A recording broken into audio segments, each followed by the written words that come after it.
Odysseus is a man who is never at a loss.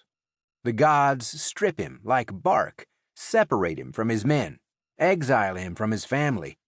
Yet he persists, travels to hell and back, always with a plan, without doubt, never baffled. He is ever at the ready, despite his many trials.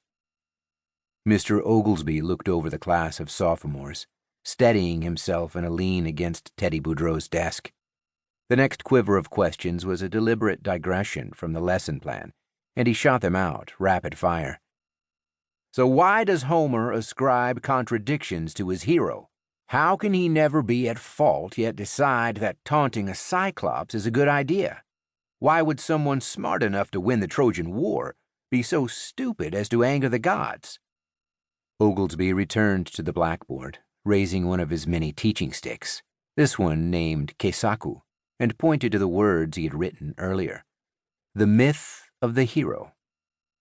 Mr. Humphrey, what kind of a hero is Odysseus? Mythic. Oglesby shook his head and stared out the window at the faded green of the courtyard. Don't regurgitate, Mr. Humphrey. Mr. Atherton? He's a classic hero. Next you'll tell me he's Greek. A discomforting 5 seconds passed as Oglesby stalked the center aisle of the classroom, punching Keisaku at the carpet like he was on a mountain trail. Gentlemen, stop guessing and start thinking. Can someone actually prove to me that they've read this book and not Dr. Cliff's summary of the plot? Oglesby exhaled through his nose, his disappointment as subtle as a vaudeville act. He lowered his head and considered what remedial assignment he would have to resort to. A hand went up from the front row. Yes, Mr. Gilchrist? He's a hero because his greatness can contain contradictions. Yes, and? And he is searching for something he probably won't find. What do you mean? The hero has a quest. Thank you. A wave of relief passed across the teacher's face, and he started a peripatetic shuffle up and down the center aisle. Gentlemen, Mr. Gilchrist is correct. The hero is defined by his journey. A hero isn't perfect. Every man has flaws that he must confront and overcome. That is the internal quest of the hero, and the eternal quest of literature. Daniel Malone frowned. He knew that answer, and should have raised his hand. This was second period sophomore honors English, taught by Mr. David Oglesby at the Jesuit College Preparatory School of Dallas.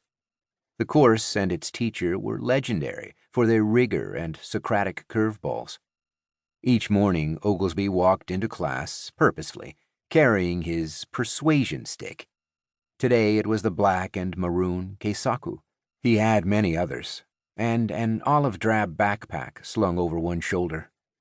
The pack was government issue and a reminder to the sophomores that their teacher had once been an army medic on a search and destroy team in a place we used to call Indochina. For this version of boot camp, Oglesby dressed sharply. Hickey Freeman sports coat, button-down Oxfords, cuffed Brooks Brothers slacks, cordovan penny loafers, and a sequence of solid knit ties that were in fashion in the fall of 1987. For the first 2 weeks, Mr. Oglesby was quick to prove command and control. He had 2 default modes, stern and strict.